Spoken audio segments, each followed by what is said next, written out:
Imagine walking into a room of like 100 CEOs across a bunch of different industries. Today, right now, 75 of those leaders are actively losing sleep because their companies are completely stalled out. Yeah, it's pretty staggering when you look at it. Right. I mean, they have the capital, they have the market strategy, and the demand for their product is, through the roof.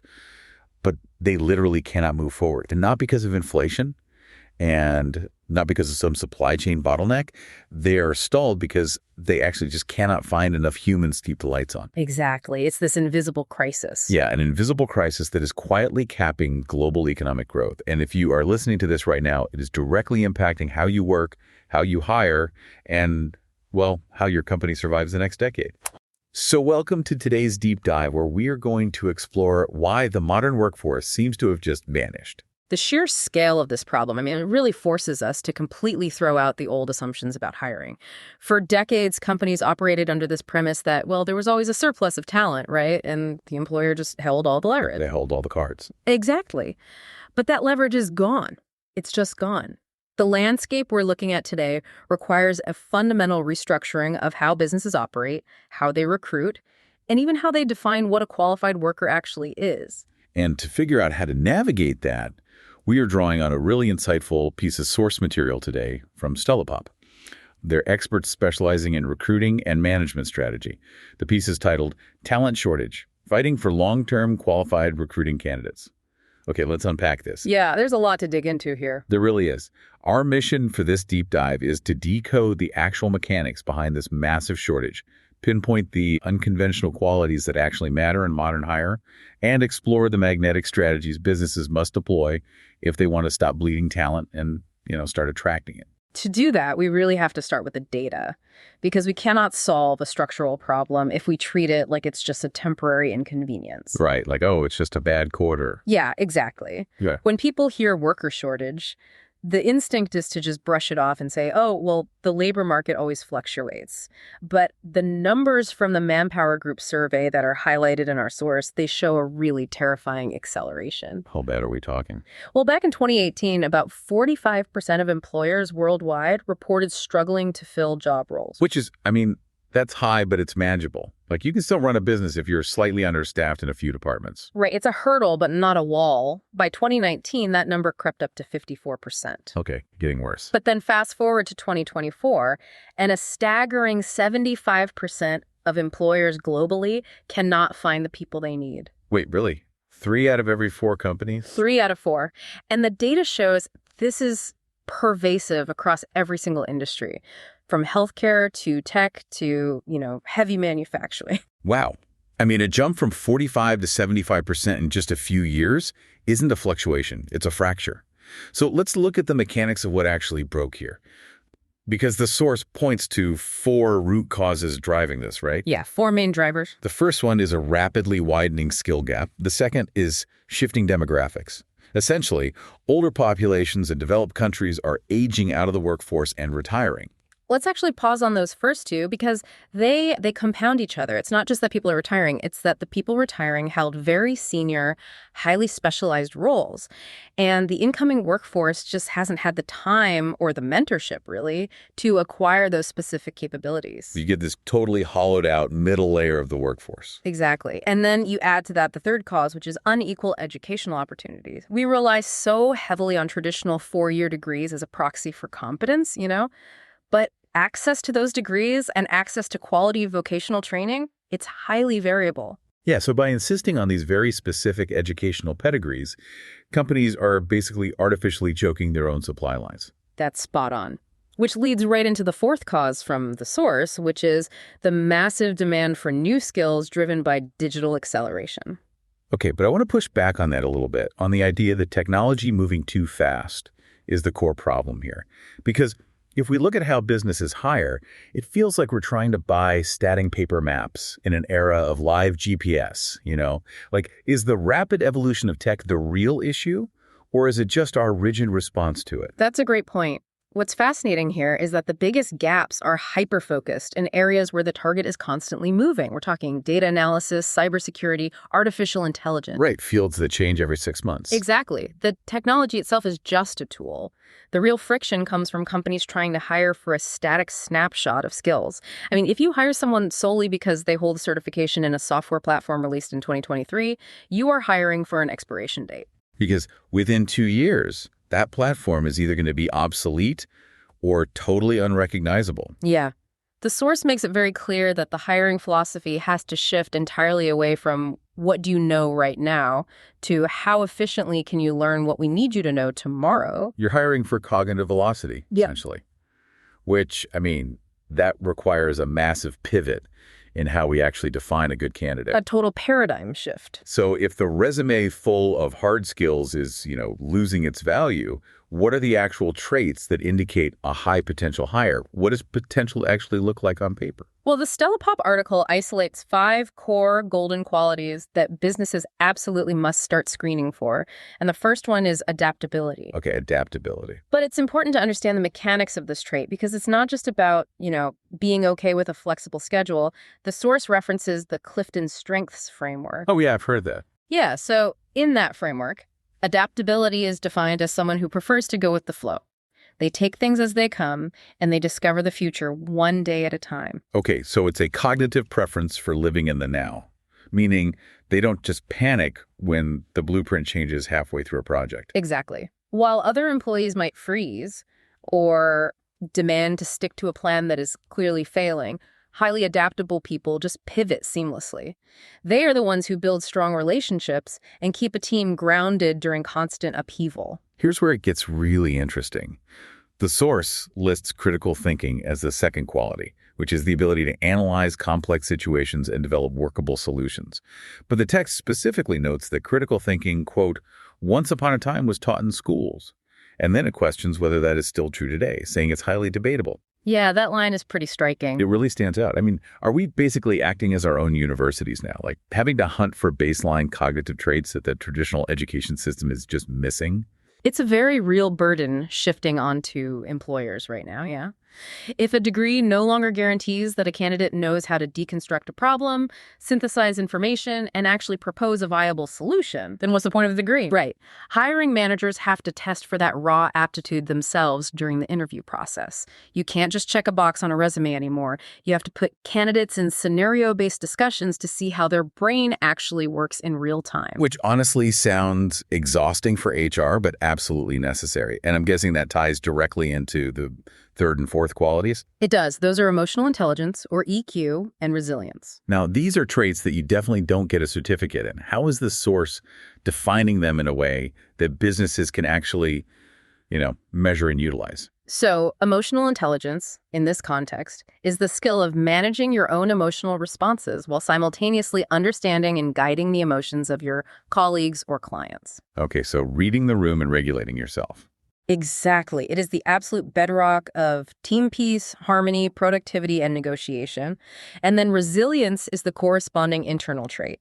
That's the capacity to bounce back rapidly from setbacks without losing momentum on your goals. Now, if you're a hiring manager listening to this, you might be thinking, sure, those are nice, soft skills to have.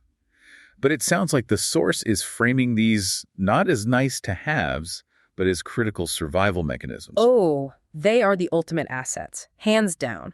Because during periods of economic uncertainty or major organizational restructuring, a team lacking EQ and resilience will fracture. They'll just break under the pressure. Exactly. Communication breaks down, infighting starts, productivity just halts. The highly resilient, high EQ employee is the person who diffuses the tension in a meeting when a major client pulls out. They refocus the group and immediately start ideating a recovery plan. They literally prevent the structural collapse of the team. Wow. Okay, and rounding out these 5 qualities is being tech savvy. But based on how the source explains the digital acceleration problem earlier, being tech savvy can't just mean knowing how to use the company's current software suite, right? No, it doesn't. It means possessing an inherent curiosity and a total lack of fear regarding digital tools. Oh, I like that. A lack of fear. Yeah, a tech-savvy candidate actively seeks out ways to use new platforms to enhance innovation. They want to eliminate friction in their daily workflow. They're the ones who want to test the new AI tool to see if it can automate a weekly report so they can spend that time on actual strategy. They are internal innovators. Okay, so we've mapped out the ideal modern profile. We want adaptable, critical thinking, resilient, high EQ, tech-curious problem solvers. That sounds incredible. But the reality is that 75% of the companies on Earth are hunting for these exact same people. Yeah, it's fiercely competitive. Right. We can't all hire the same 10 rock stars, so knowing who we want is only half the battle. How does a company actually become a magnet for this tier of talent? By completely overhauling their employer branding and recruitment mechanisms. The source emphasizes that traditional attraction strategies are just dead. Dead in the water. Pretty much. If you are exclusively posting job descriptions on standard employment boards and waiting for the resumes to roll in, you are going to capture the most desperate candidates, not the most qualified. You have to look beyond the conventional talent pools. Look in niche forums, on social media. The analogy I keep thinking of here is it's like fishing in the same overfished pond. It just isn't going to work anymore. We have to essentially build a better ecosystem, a coral reef that the fish actively want to swim into and inhabit. I love that analogy. That's exactly it. And one of the most unconventional tactics the source suggests for finding this talent is looking inside your own customer base, which is wild, but honestly brilliant. It is a brilliant mechanism for bypassing the hardest parts of the recruitment process. Think about the friction involved in bringing an external hire up to speed. You have to teach them your product, your market placement, your company culture. It takes months. Right. But a loyal customer already understands all of that. They use your product. They know its strengths and its pain points better than some of your internal teams might. You're practically skipping the entire culture fit screening phase. Like, if I'm a B2B software company and I notice a user at one of our client firms who constantly pushes the limits of our platform, submits highly detailed feature requests, engages on our community forums. Why wouldn't you try to poach them? Exactly. They already have built-in brand loyalty and enthusiasm. And that enthusiasm is incredibly contagious within a team. But to attract that customer or any high-tier candidate, the company has to offer more than just a competitive salary. The source points out that modern job seekers, yes, they want money, but they also demand alignment on purpose and ethics. They want to know the motivation behind the brand. Right. If your company cannot clearly articulate its purpose beyond maximizing shareholder value, you will lose the best talent to a competitor who actually can. Alignment here really increases loyalty. Let's talk about the operational side of that attraction, though, because the source brings up flexibility. And this is a massive debate right now. You have these stubborn CEOs demanding a return to the office 5 days a week, 9 to 5, no exceptions. If a company takes that hardline stance today, what mechanically happens to their talent pool? They immediately trigger a brain drain. The source is unambiguous here. Remote work, flexible schedules, and work-life balance are no longer perks. They are structural staples for the modern workforce. It's non-negotiable for job satisfaction. So if you force rigid mandates? The first people to leave your company will be your highest performers. Because they are the ones with options. Precisely. The high EQ, highly adaptable rock stars we just talked about, they know their value in a market where 75% of companies are desperate for them. They want the autonomy to manage their professional and personal responsibilities efficiently. Yeah, treating them like adults. Right. And if you restrict that autonomy, they will simply take their cognitive velocity to a competitor who does treat them like an adult. So flexibility is a non-negotiable. What about the candidates who have the raw potential? The EQ, the resilience, but maybe they lack a few of the hard skills required for the role. What do we do with them? The source strongly advises treating training as a strategic investment. You broaden your talent pool immensely by offering upskilling programs, instead of waiting 6 months for the perfect candidate. While the vacant role costs you money and burns out the rest of your team, yeah. Exactly. Instead of doing that, you hire the candidate who is a 70% match on hard skills, but a 100% match on potential. And then you train them. It signals to the candidate that you view them as a long-term asset, not a disposable resource. Like, ambitious people want a clear trajectory for growth. And operationally, by upskilling your current workforce, you fill internal skill gaps without having to re-enter that brutal external market. You build the talent you need in-house. Furthermore, the source highlights that you should leverage your existing team to find new hires through referral programs. Which makes sense mechanically. A high-performing employee isn't going to risk their own reputation by referring someone who's going to drag the team down. They essentially act as an initial filter for you. They do. And it ensures much smoother team dynamics right out of the gate because there's already an anchor of trust and buy-in. So what does this all mean? We've outlined the severity of the shortage, we've redefined the traits we need to look for, and explored how to restructure the hiring process to act as a magnet. But looking at the entirety of this Stellapop source material, it doesn't feel like we are talking about a bad financial quarter or a temporary hiring slump. We aren't. It's definitely not a passing storm. Right, it feels like permanent climate change. That's exactly how businesses need to view it. Global demographic shifts and lightning-fast technological evolution are fundamentally permanently altering the labor market. A company cannot survive by remaining in a reactive state, panicking every time someone hands in a 2-week notice. The source argues for a transition to strategic proactivity to future-proof the business. How does a business actually execute that, though? If the terrain is permanently shifted, what are the new pillars for stability? The text lays out 4 strategic pillars. The first is an absolute requirement to say yes to technology.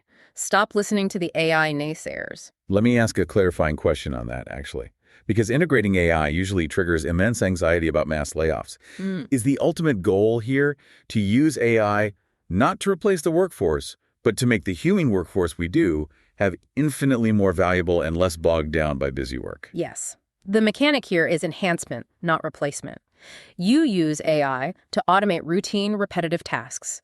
By removing that busy work, you free up your human employees to do what AI cannot do. Like exercise critical thinking and navigate complex emotional negotiations. Exactly. Imaginative, innovative work. You maximize the return on the human potential you already have.